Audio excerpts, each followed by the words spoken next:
Hi, it's John Charbonneau, your friend in the Canadian mortgage industry, with a word to the wise about internet mortgage calculators.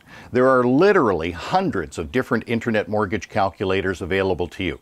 Most are a great resource if you are simply trying to figure out what an approximate payment would be. Here's a few words of caution about internet mortgage calculators. First thing to remember is that in Canada, there are two common ways to compound interest, they being monthly and semi-annually. One is not better than another, but they will produce a different monthly payment and a different amount of interest will be charged.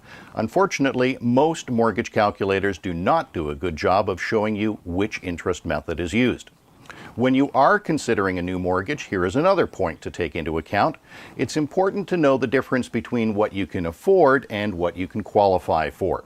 Too many times I have seen home buyers take mortgages based on what they qualify, only to find out it is more than they can afford.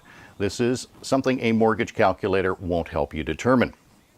If you want to know the difference, and you really should, feel free to contact me and I can send you a simple little worksheet that can save you much aggravation and avoid financial ruin.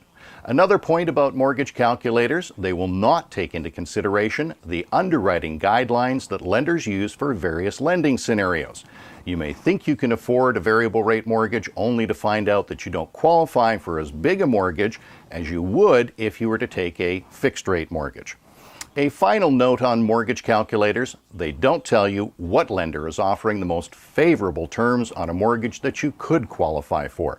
That's where I can help. Feel free to use the mortgage calculators on my website, and most importantly, feel free to give me a call or send me an email so we can discuss some great strategies to get you the right mortgage at the right price.